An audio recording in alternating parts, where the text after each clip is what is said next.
Yeah, uncertainty and chaos aren't something to avoid.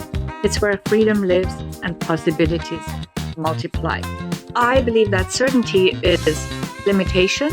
It doesn't really exist anyway. It's just an illusion, but it keeps us within that limitation. And uncertainty holds unlimited possibilities. So uncertainty, unlimited possibilities.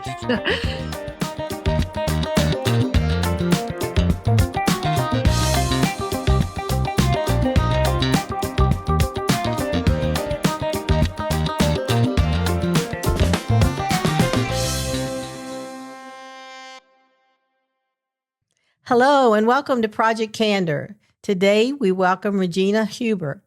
Regina Huber is a transformational leadership coach, international speaker, and author who has lived and worked across multiple continents. She's the founder of Transform Your Performance, where she helps leaders and entrepreneurs elevate their confidence, execute presence, and global impact. Regina blends business strategy with embodiment and movement, integrating leadership development with cross-cultural intelligence and even dance. Having navigated corporate leadership, international relocations, entrepreneurship, and bold reinventions of her own, Regina guides others to lead with courage, clarity, and authenticity, especially during times of change. Regina, welcome aboard Project Candor.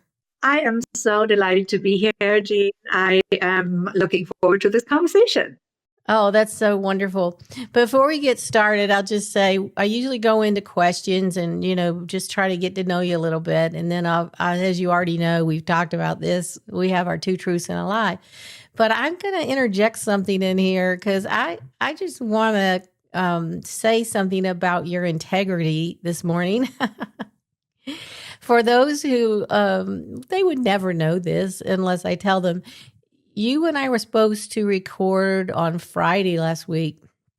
And then you had a bike accident. Somebody hit you? Yeah, somebody literally rode into me on his bike. And it was so last minute. I was so surprised I could not avoid him. There was no space to avoid him either, but it was so quick. Like he literally just moved over to my lane and it was frontal. So it was far too quick. And yeah, we both to the floor, but I was the one who was hurt. Oh my gosh. Were you on a bike or were you in a car or walking? I was also on a bike and I fell on my left elbow, and that's why I had to have elbow surgery on Monday eventually. Oh my gosh.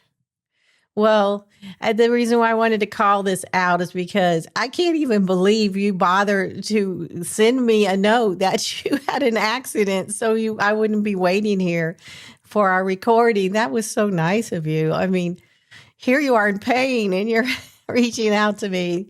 That's a lot of integrity. Thank you so much. Oh, well, it just felt normal to me. I mean, I didn't faint, so I wasn't on.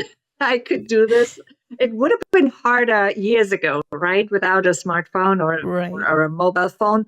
But now it's become easier. So yeah, happy. Yeah, I would have just sat here and probably waited and wondered and then reached out to you later or recorded some other clips or something I wanted to do. But I really appreciated that. That was so sweet. And that speaks to your character a lot. And thanks for your flexibility also. Oh, that's not a problem.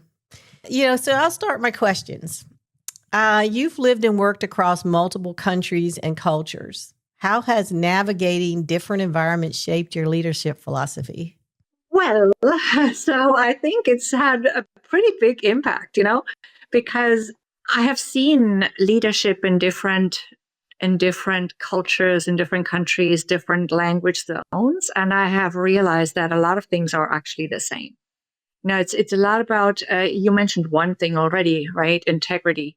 Also trust building, transparency, really coming from that pure intention to lead from a place of wanting to do our best for whoever we lead or whoever we want to inspire.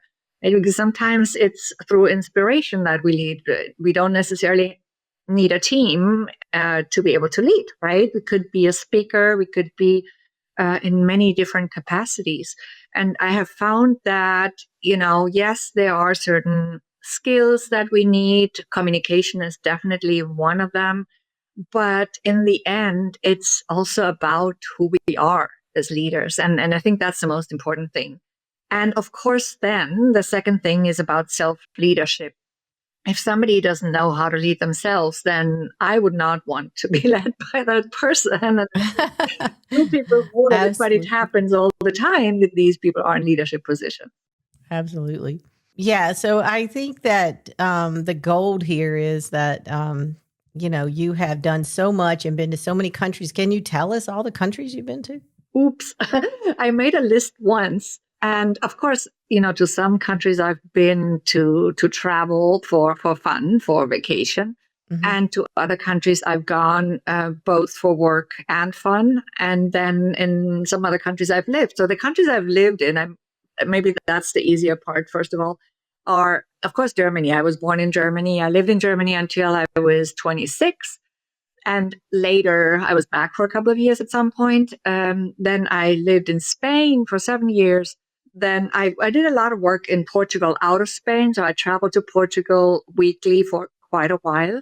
That's when I had the chance to learn Portuguese, gladly. And then I lived in Brazil a couple of times, in Argentina a couple of times, and in the US also a couple of times. So in Argentina and Brazil together, probably a total of 9 years, and in the US more than that, but in two different occasions. Right now, I split my time between the US and France.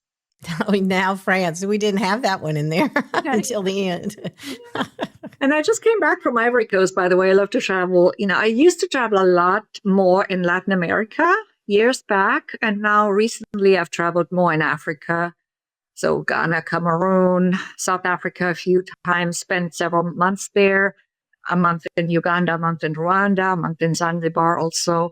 And just recently I had the pleasure to get to know a little piece of Ivory Coast. Oh, very nice. So do you still speak Portuguese fluently? Yeah, Portuguese, I do speak fluently. My Portuguese is definitely better than my French. So Portuguese and Spanish are definitely better than my French. And then I learned Portuguese, the European version first, and it's really very different from the Brazilian version of Portuguese. So that was a big change. And now it's mostly Brazilian, but like this weird combination sometimes where both, Yeah. That's what happens when you mix up accents. But yeah. Yeah, that's very cool. In high school, we had an exchange student come live with our family, and she was from Natal, Brazil. Yeah. And her family was in the government I forgot, I used to know the title of her dad. But she came over on this program and didn't know any English at all. So they kind of glued her to me in school and everything. So she learned English with my accent. And the whole time, and she still probably did afterwards, she called blue jeans Jeannies because that's my name, Jeannie. So she would always go, I need to buy a pair of blue Jeannies. And so everything I said, she imitated, but she was super intelligent. And we still have kept in touch over the years, all these years. It's so fun. Yeah, Natal is a really beautiful place. They have the sand dunes. I've been there. Yeah. Oh, you have been there? Yeah.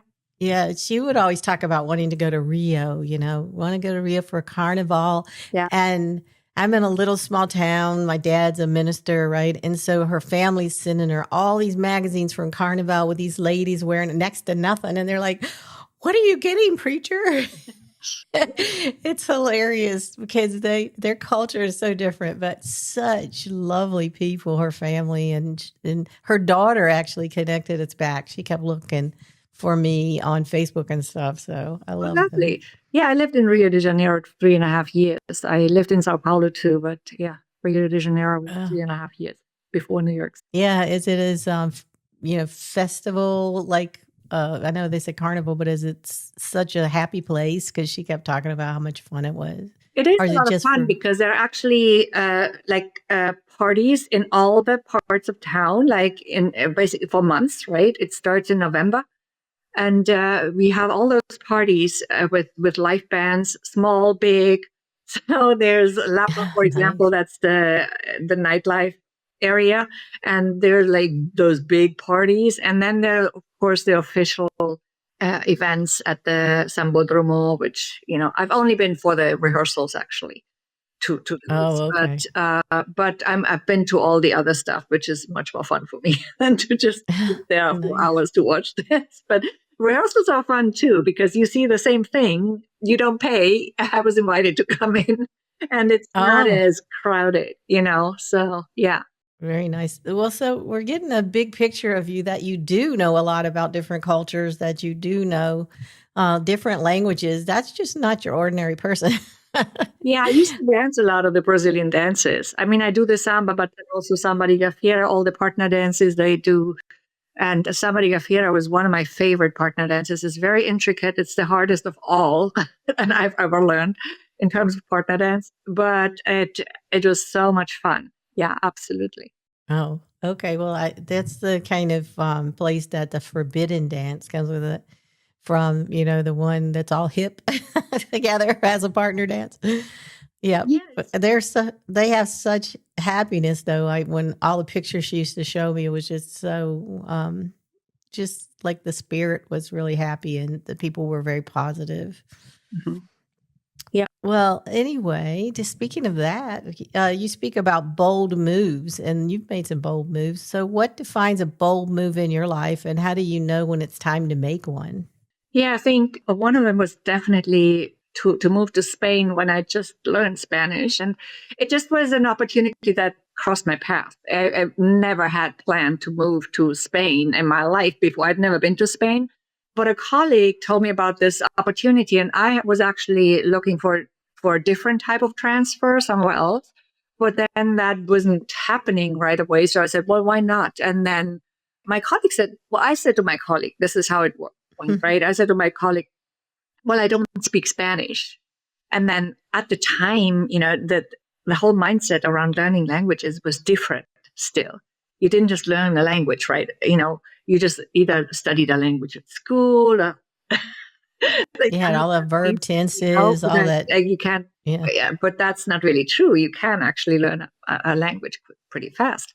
So he said, well, you can learn that. And I said, you know what? That's true. And that's when they started, so I was at BCG at the time, and they started paying for my classes. I went for an interview in English, and they said, okay, if you come back, or if we have another interview in 3 months in Spanish on the phone, then you can come. And I said, okay, I'm going to do that. So, and that's what happened. And that was one of them. And then later also, many years later, I left again, BCG had hired me back by then, right? I spent many years with them in different locations, but so I had left the company actually at some point, and they hired me back for the San Francisco office. And after 3.5 years in San Francisco, I said, you know what, it's just time for a move. And sometimes we just have this feeling, right? We know it's Right. time. And I just left everything behind, and I packed up and I grabbed my money, and I went to Argentina to open a bed and breakfast. Wow. That is a bold move. Yeah, everybody was saying, Well, "Are you crazy?" It was just like when all those kidnappings happened in Argentina, a lot of rich people were moving away from Argentina. And I remember clearly one of the partners who was from Buenos Aires, he had just moved to Miami, and he said to me, "Well, everybody's moving up here, and you're moving down there." And I said, "Well, I mean, I wasn't even thinking of kidnappings or whatever, although a friend of mine actually had been in one too in the city of Buenos Aires. But, things can happen anywhere. Like you absolutely. see it. I was just a few miles, like 2, 3 miles from home when this bike accident happened. My dad had a fatal accident, like also like 2 miles from home or whatever it was, right? So you never know. You never know. Oh, wow. I love adventure. I just came back from my trip in Ivory Coast. I was in Abidjan. I was in Grand Bassam, and I just figured out somehow we can do it. Yeah, I bet you're enjoying life. That's great. And you're doing lots of things that are so interesting. You could do a whole show on just when you ran a bed and breakfast. I mean, that's got to be stories. They make big TV shows out of that and all the murders that happen. I like all these crazy murder mysteries and British TV. So we'll have to talk about that another time. Okay. So many people hesitate when change feels risky. And what helped you develop the courage to reinvent yourself more than once? Well, I think it's actually rather than a reinvention, sometimes it's a figuring out what's next for us and who we really are. It's like more like a next chapter because we will not lose what we had before, right? It's not Absolutely. like we are becoming a new person. We're becoming maybe more of who we already were because of those experiences. And hopefully we use those experiences for our growth and not just to look back and regret, because that's not what they're for. And yes, sometimes, not everything is pleasant in life. I also wrote my book, Living My Freaking Amazing Life, not just about the pleasant things, right? It's about, yes, lots of amazing adventures, but also some pretty painful experiences. And as long as we can look at them and really, just like this accident, I mean, there's something in it for me, something I'm still searching for it, but there's something in it for me, and I'm asking this question every day. And I've discovered a few little things, but I think there's something else that I've still not discovered. So I will ask this question every single day until I find it. And I think because in a way, I co-created this situation, right? Yes, Right. you say, oh, it happened to me, but it actually, we have a role in it, whether we want that or not. And I think when we see it in that way, we can step out of the victim role and into a more self-empowering mindset and actually do something with that situation. Right. Whilst we're in it or right at the moment of the accident, well, it's not that easy to see that right away. Right. Well, I get where you're going with that, but I would say your role in that was you were innocently riding down the road. That was your role.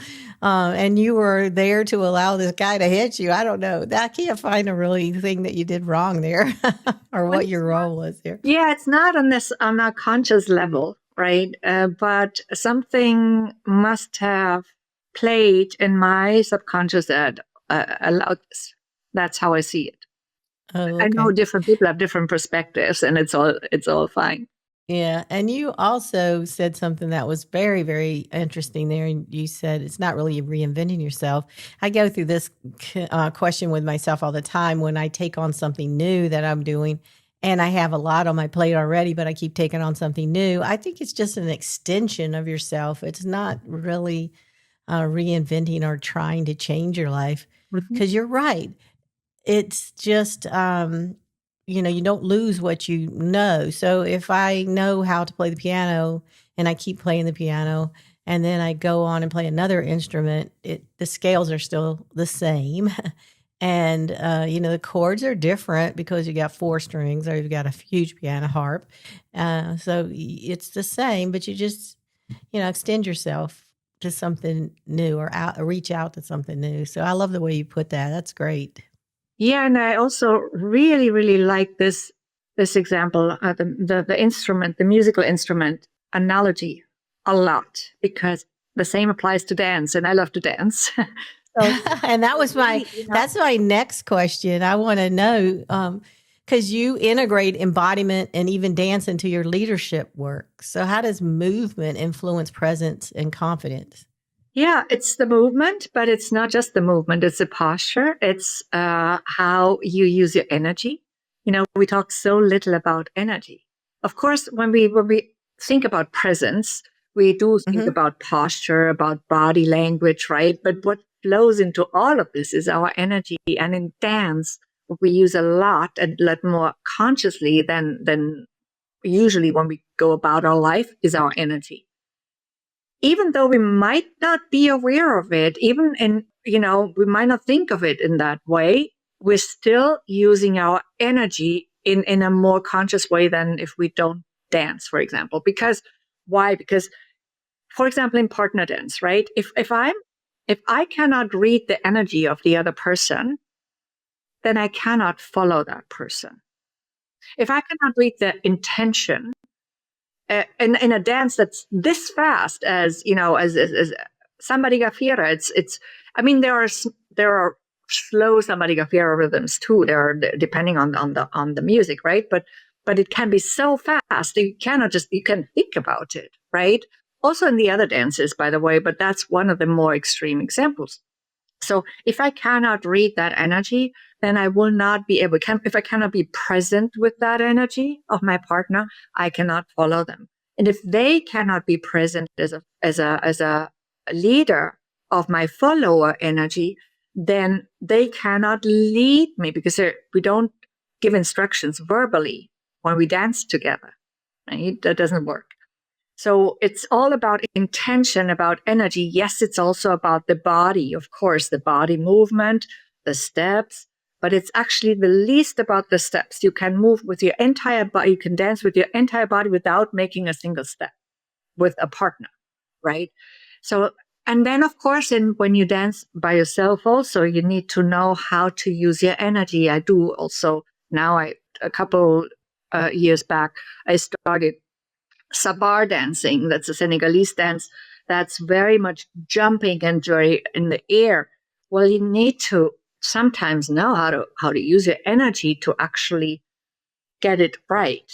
It's not just about the body itself, about the limbs or whatever. And the same also for dombolo. This one of my favorite dances, Congolese and dombolo. It's related to the Congolese or rumba. So these are dances that are very intricate, also when you dance by yourself, right? And if you don't use your energy properly, then you first of all, you get exhausted faster, and then you can hurt yourself more easily, and all these things. So I think dance teaches me so much about so many things. It's about energy, about nonverbal communication, about teamwork. We talk about dance ensembles, groups that dance together. Ensemble in French means together, right? Yeah. So we're really dancing together. I've also done aerial movements. If you don't trust that person, you cannot do it, And so it's also about trust. It's about 1,000 things. And I've written a few articles about this because, yeah. And then, of course, yes, it is about presence, and especially about leader presence, because you need to build that trust that you need to build in dance. You need to build, you need to be able to read energy, and you need to be able to manage your own energy and to optimize your energy so that you can create trust. I'm sitting here thinking about children now in elementary school all the way up through high school. They don't get a lot of dance. They're just not dance taught, but they do. I guess you could be a cheerleader. That's got a lot of that movement and energy that you need, but not the same. Wonder why people don't see the value in this focus and this movement and this interpersonal connectivity that you need to have with people. And you can get that through learning dance. Yes, I've always wondered about this because I would have loved to have it myself, And actually, when I lived in Harlem, and I still am there often, there are some schools where, because I know this because I was in those schools because I took some like West African dance classes or such, in the neighborhood. And there were actually dance and theater classes in those places. I saw the posters, I saw those activities, right? But we did not have that. I've also written articles, by the way, about what we should add to education, what should be different. So I have very strong opinions about these topics, and I appreciate those questions, Jeanne, because they are very important questions. So why is this not part of most curricula, right? It should be. It could be optional. I don't think we need to force children to do activities they don't want to do. If they don't want to dance, well, they can do something else for movement, right? Also, we could offer yoga, we could offer Tai Chi. I mean, there's so many great options that we don't get. Instead, everything at school is just competitive because we're being prepared for the system and to compete in the system instead of really focusing on what's special about us. And nobody's special in that sense, but unique, right? In the sense of unique. What's unique about us and what should be promoted in ourselves? What's our essence? What are our unique talents and skills? That is not really promoted or asked for. It's always like repeat what we're saying, do this, do that. You don't have a choice, right? So I think a lot would need to be changed, but it tells you a lot that the school system hasn't really changed much in many, many decades of what the intention of it is, frankly. So we don't need to go into those details, but yeah, exactly. We could talk about got a lot of conversations. We could come back when you come back to the show. Right. But I do want to say this. I know my husband is. I say this on almost all my shows because I love him to death. I keep throwing him into the conversation, but he's from Sweden, born and raised, but he's a Danish citizen. But he told me that when they were in school, if they wanted to take guitar, they could. I was like, what? Yep. Nobody would let us do that. It's parents going to try to find somebody to teach you these dance or music or whatever. I mean, you could be in the band, of course, that's good. And I was in that. And you could be in the chorus, you could sing, but they didn't have a lot of those things, extra things. The other things you would do in school was be sports like track or, just competitive sport. Like you said, all competition. Even band was competition. You had to go in and audition for your chair. Like if you had learned and practiced more, you could be first chair versus out the door. Right. And I actually, I'm so much about movement, Jeanne, and I hated sports class because I was not good at the stuff we had to do. I would have liked ball games actually, but because it was competitive and I wasn't good at it, I also didn't like being picked last for a ball game, And that's how we learn rejection and fear of rejection, actually. So it's definitely something to think about. Yeah, absolutely. And that works us to our next question. Like you work with high-level leaders and entrepreneurs. So what is one blind spot you see consistently, even among successful people? To not take enough care of themselves and to not honor themselves enough, I would say, because I mean, some people are into fitness and all that. That's all great, but that's not everything. Also, healthy nutrition is important, but that's not everything. I think, especially as an entrepreneur, what we forget about sometimes is we take all those strategies and we are also coached, right? And I've paid a lot of money for coaching that hasn't really worked for me because I didn't always honor who I really was in the whole game. And that's how I spent a lot of dollars on coaching that really did nothing for me. And it wasn't because necessarily it was bad or because the strategy wouldn't work for others. It was just not right for me. And I think that's really important to notice that we find the right people to work with, that they ask us, that we ask a lot of questions, but then also pay attention to the questions we are asked. So to see whether that's really a good fit. But that's just an example, right? So I think honoring yourself in leadership, first of all, has to do a lot with authenticity. And there's a lot of talk about authenticity all the time. So, what is that really? Are you honoring yourself? And then also not forgetting about the rest of your life, because life is a holistic phenomenon. You might have built a great career, a beautiful, whatever, or even a great business. But if the rest is not aligned with what you really desire, then something's off. That's absolutely true. And I think about all the people that have these careers, they're focused on the career. There's a lot of education involved, like say, for instance, a doctor. But that person is just multi-dimensional But they get burned out because they have so many things they have to think about and focus on. They may not honor themselves. Like you said, they don't go back and say, how do I re-energize myself? I think that's where you might be going to. How do you re-energize yourself and how do you honor yourself? Because you're all about energy and movement. Absolutely. So yeah, just felt like you were going there. Yeah, you hit the nail on the head, Jeanne, with that, because I talked about this also. I created a brand new page, which is, my website is transformyourperformance.com. So that new page is transformyourperformance.com/success. Now what? Because I have seen that a lot in the people I've worked with. And it's exactly that, what you just said, like re-energize. And you can do that in different ways. Re-energizing isn't always about fitness. It's about many things, many different ways. And for everybody, it's different. And I wanted to offer something that is a little bit more focused on this area.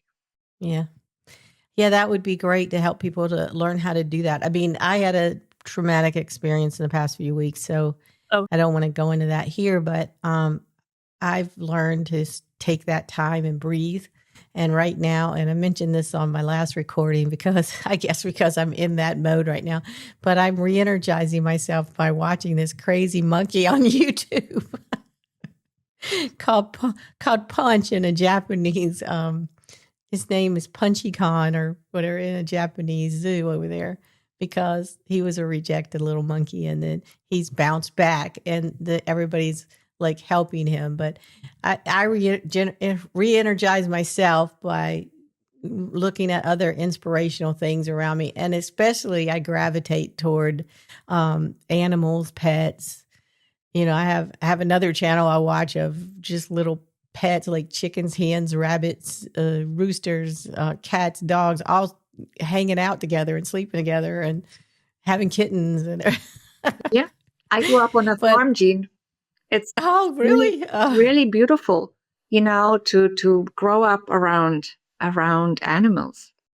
Well, I've always had pets in my life, but I was in a farm community, but I didn't live on a farm. I visited a lot of farms. But yeah, I don't know. That's how I re-energize myself. It's kind of silly. I tell my husband what I'm watching. He says, like, what are you, 12? But I don't know. It takes me back. And then I just want to just feel that love of the animals show no animosity. So I just re-energize myself by watching how loving they are to each other and caring for each other. So yeah, whatever works, first of all. And then, you know what? Dogs and cats, and they sense everything. I was taking care of a neighbor's dog for a while, and I was injured at the time too, actually. And he's so caring, this dog. I mean, he would sleep by my side. He would wake me up in the morning, just see if I was all right. And they're so sensitive. They are definitely. Yeah, my sister, I had a dog. He's passed away, but my sister had a lot of issues during COVID that she was dealing with. And she came to visit me. And when she walked in the door, she was just exhausted and she looked like she needed to sleep for a week. And so my dog just went with her. And when she left, she was in love with that dog. And she said, this dog energized me. And, I feel like this was the right place for me to be. That's really off topic, but no, it's very true. It's so important to I don't think it's off topic actually, because it's another way of taking care of yourself. Yeah. Yeah. And every time she came back to visit me after that, this dog would leap in the air that she came. Like he would show her how much he really appreciated her. And then she would just cry. It was like, oh, I love this dog. So it's really sweet. But I hope people can learn and maybe connect with you and learn how to re-energize themselves. Yeah. I had one more question, and then we want to go to our 2 truths and a lie. So during your biggest transitions, what grounded you? And if someone listening knows they may need to make a bold move but feels the fear of it, what's your first step you would advise them to take? I mean, apart from dancing, yeah, I would you mentioned breathing already, and everybody knows we should be doing it, right? And then we don't do it. But it's also sitting with myself and connecting with my inner power. And I have a specific method that I like for that.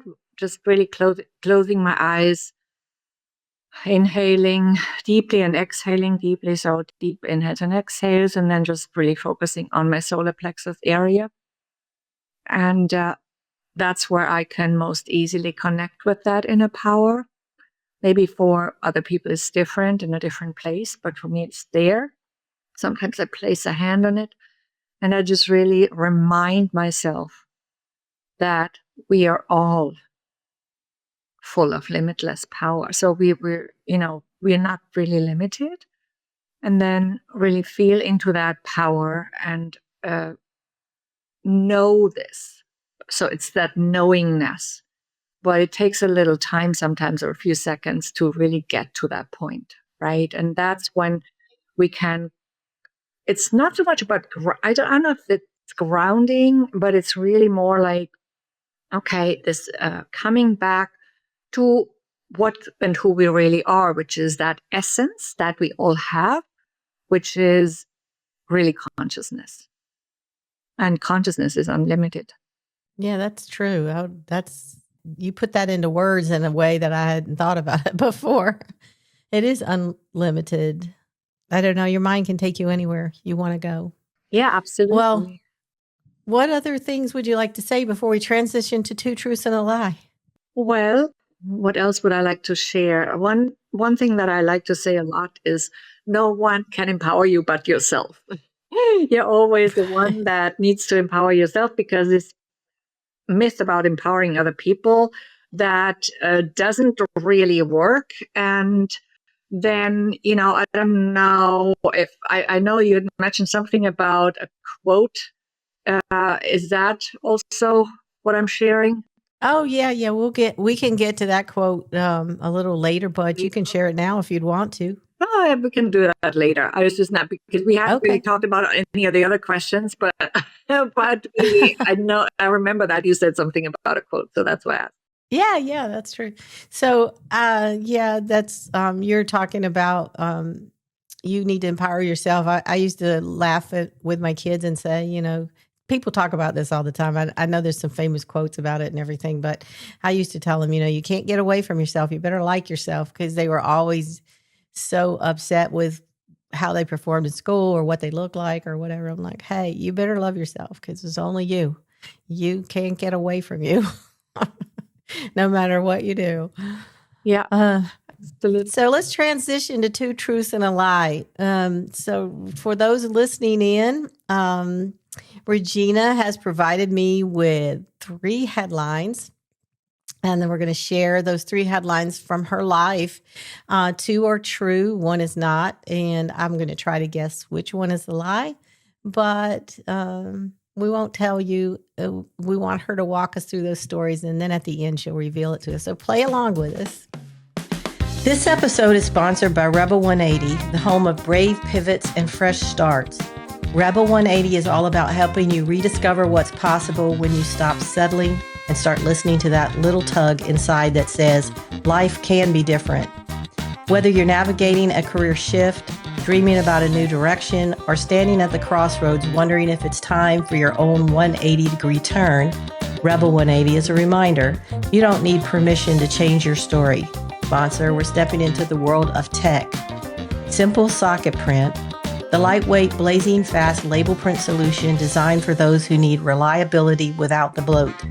With version 1.5, you get instant printing in milliseconds, fully maintained print sequence, and automatic base 64 decoding, all without needing print driver installs. If you're running SQL Server 2016 or newer, Simple Socket Print 1.5 drops right in and gets to work. Keep your workflow simple. Keep your label printing fast with Simple Socket Print. Thank you to our sponsors. Here's your 3 headlines. At 16, Regina hitchhiked from her home in Bavaria to Amsterdam with a friend.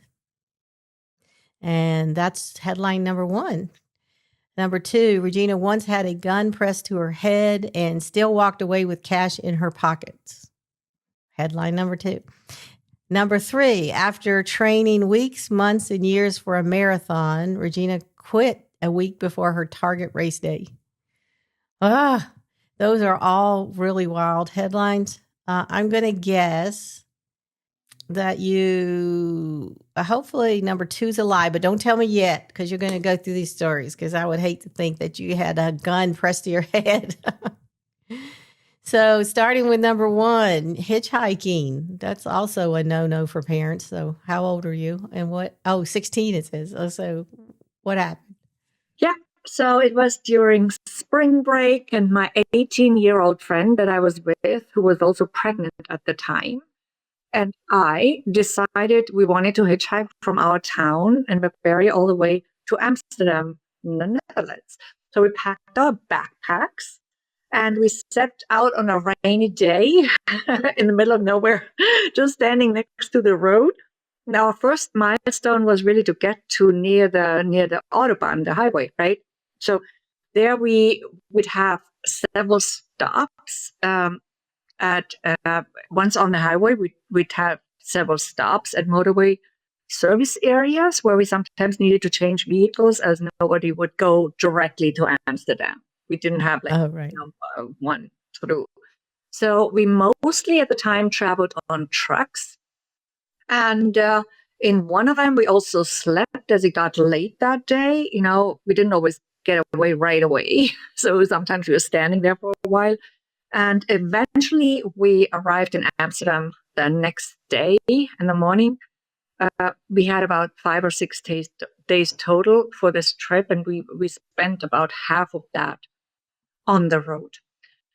No mobile phones at the time, of course. It was a while ago. So we needed to exchange money to call home from a public phone booth and let our parents know that we had arrived.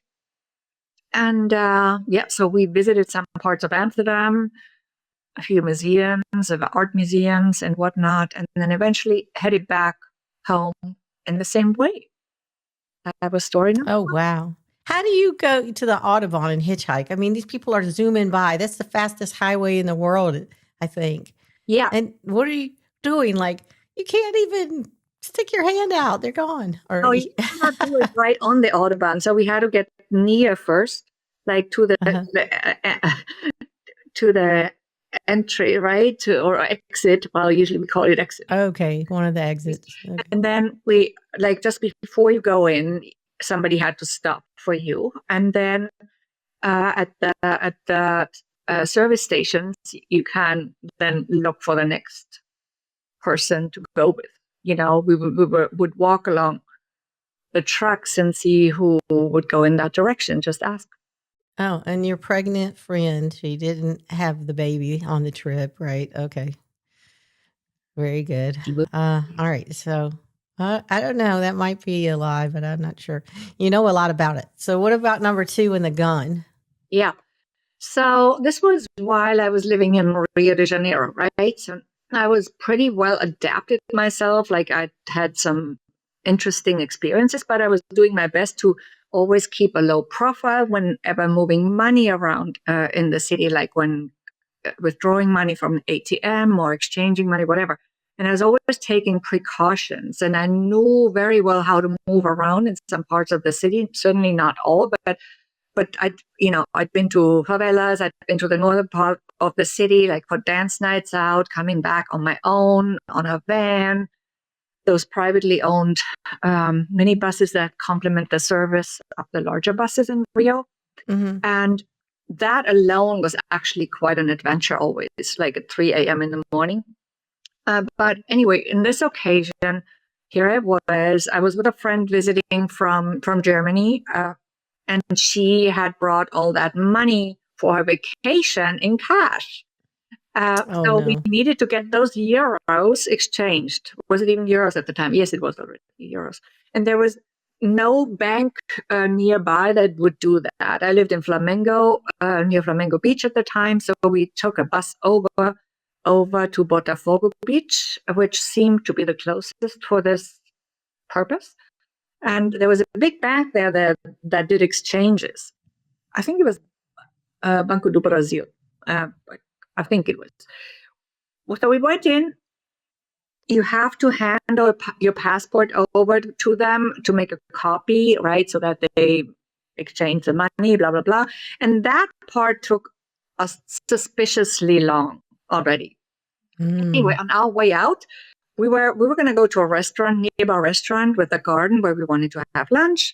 And my friend really liked that place. We had just walked by before. So that was our next destination. And as we were leaving the bank, I told my friend to pass me half the money. So we had about, I don't know, 2,500 euros, whatever. So I grabbed half of that and put it in my jeans pockets. And she put the rest in her crossover bag, right? So I told her that we should not take a cab just outside the bank because that was risky. So we started walking on the sidewalk. Also, the restaurant was nearby. So I suggested we just walk into the building of the restaurant right away because the restaurant was literally on the other side of a building. And Okay. but my friend said, no, I want to walk around. I want to walk in through the garden. I said, okay, you're the tourist. It's your money. It's your tourist.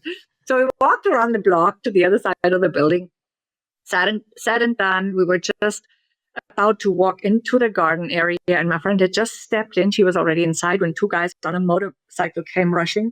It was so fast, I hadn't even noticed them. And one of them jumped off and held a gun to my head. And he said, give me the money now. And I, gladly that very day, and look, I never did this in Rio, I always used crossover bags. That very day, I was using a clutch bag for a change. Never did that usually. Uh-huh. So all I did is I just threw that back. I can do it with my left arm, can do that today with my but I threw the bag at him basically. Well, yes, it had my keys, about 50 reais at the time, which was about $40 or whatever, a book and my phone, okay? It wasn't like a smartphone yet. It was like, whatever. But but all the other money was in my jeans pockets. Like, that's good. I did not give him that money, and because I had that clutch bag on me, it was just a reflex, and I really could do this without thinking about it. And all of that happened while there was an armed guard standing literally in front of us inside, just a few feet away on the other side of the garden. He did nothing. Okay, so either he was afraid or he was in on it. I don't know. To this day. Wow. But did you ever get your clutch bag back with any of your stuff in it? No. Oh my gosh. We went to the police station. We reported everything. That alone was a very interesting experience because with the officer taking 30 minutes to type 5 lines. I mean, we were in there for hours and nothing came from it. He wasn't trying to type it in another language, was he? So, wow. Yeah. And I think, frankly, after reflecting on it, they were all somehow in on it. But anyway, we both came out alive and with the money still in our pockets, a few thousand euros. And, well, there was security at my building. So, but your keys are gone. Your phone was gone. I know. I had to make copies, but gladly there was a security booth at my building, So they wouldn't just... and plus, my address was not in my bag. I bought. Oh, that's good. That's good. I could get copies of the keys. My friend paid for my new phone because she said, "No, I didn't want to walk through the building. You were right." Yeah, she probably regretted that. What about the training for a marathon, and then you quit? Yeah, after months and months. So yeah. As I said, in school, I hated sports class, but then I said, well, I wanted to, just do it because of that at some point in my life. So I started training, although running was never my thing.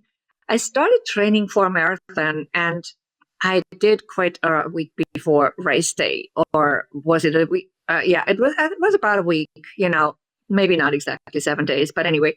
So the funny part is it didn't even start in a dramatic way.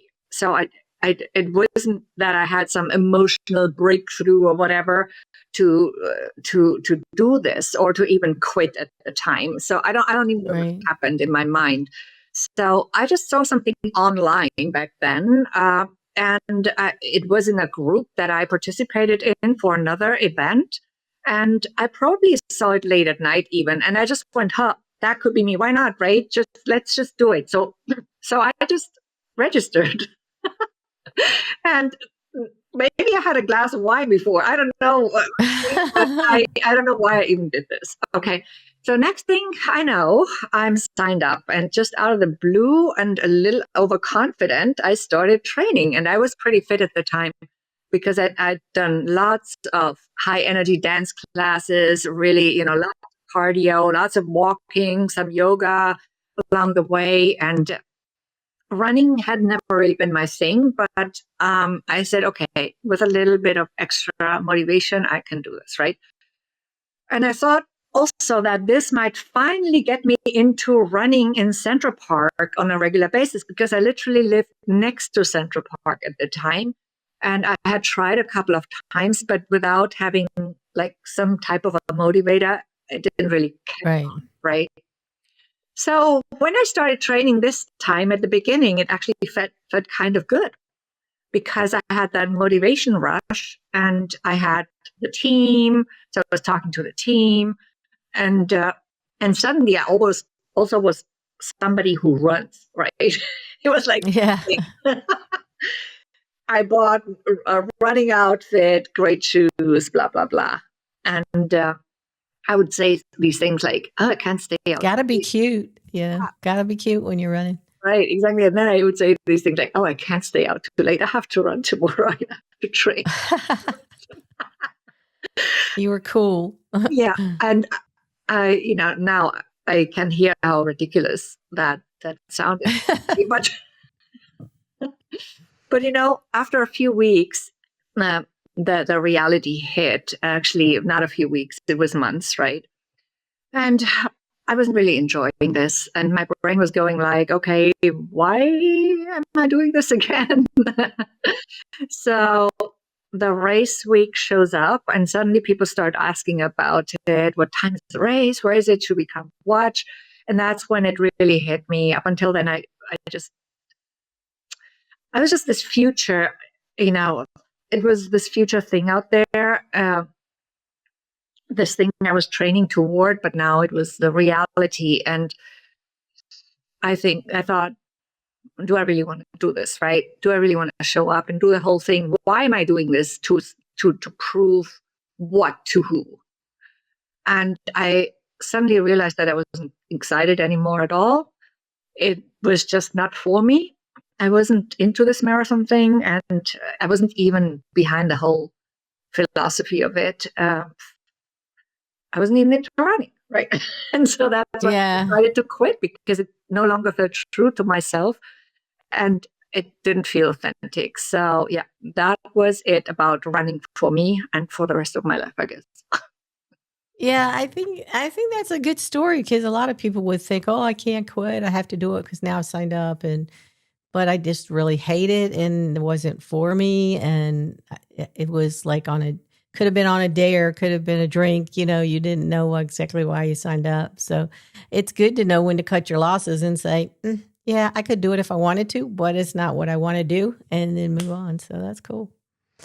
All right. So I guess number 2. So are you going to reveal which one it was? Number 3 is a lie. That was such a good story, though. I mean, you gave us so many good details. So the whole thing was a lie. You never even tried to go to a marathon? Oh, good job. Good job. Because I thought you really did that. The reason why I came up with this idea was really because I helped out at a marathon once. Oh, gotcha. Okay. Well, hey, Regina, it's been so wonderful to have you on the show. I know people really want to know how to get in touch with you, so I'm going to share my screen again and then let them know how they can contact you. And here's where your quote is. Yeah, uncertainty and chaos aren't something to avoid. It's where freedom lives and possibilities multiply. Well, yes, I believe that certainty is limitation it doesn't really exist anyway. It's just an illusion, but it keeps us within that limitation, and uncertainty holds unlimited possibilities. So uncertainty, unlimited possibilities. Oh, nice. So yeah, and structure and order are limiting too. They have their place, they have their function for sure, but they're also limiting in their own way. And it's in chaos that options arise. Chaos is full of options, I believe. And we don't want that chaos all the time, but there's a place and a time for it. It's sometimes when we want to go, we were talking about next chapters or different chapters in life and reinventing before, right, Jeanne? And sometimes as part of that process, we need that chaotic phase where we are a little bit confused, because we need that phase to open up possibilities for ourselves. And then once we have figured out which of the possibilities we want to go for, and once we've picked our options, then we can go back to greater structure and really line the options up and gain clarity, right? But chaos is really often the first phase toward a new chapter in your life. Nice. Well, being a project manager kind of discipline in my past, it's a little hard for me to say uncertainty and chaos because we want to lock everything down. But I'll think about this and chew on it a little bit. We do actually come up with some good solutions when everything's failing and then you're in chaos. So I like this. Yeah. Well, here's your other links here. And you have a link tree, which has everything. But I put all the other ones in here. And then these notes and everything will be in the show notes and transcripts for people to be able to reach out and contact you. You also had a call to action for people ready to ditch outdated leadership paradigms. Yes, I have quite a few call to actions, actually, because of what we've talked today about. There might be even another one, but this is a good one to get started with this topic. So yes, it's transformyourperformance.com/lead with edge. If you're more focused on the leadership topic itself. And if you want to focus on other parts of your life right now, then I could just add on, if somebody wants to write that down. I also have a template to create your freaking amazing life. And it's just literally transformyourperformance.com. That's the same /freaking amazing life, and freaking without the G at the end. I want to add that on because of the conversation we've had. I know usually I only like to offer one, but there might be people who like that. Yeah, that'll be great. If you send it to me in email or something, I can just add it into the show notes. That'll be wonderful. I'll do that. Well, thank you for being on. You've been a spectacular guest. You've given us a lot of things to think about. For anyone listening, please reach out to Regina and get in touch with her if anything has resonated with you and what she said. And for everyone listening, from your Admiral of the Unexpected, I'm Jeannie, and I wish you all smooth sailing until the next episode. Bye. Bye. Thank you again. Thanks for joining me on Project Candor, where the doors are open, the stories are unexpected, and the treasure is always real. If today's episode made you laugh or think, follow the show and share it with your crew. Otherwise, I might just make you swab the deck. I'm Jeanne Andersen, your Admiral of the Unexpected. See you on the next voyage.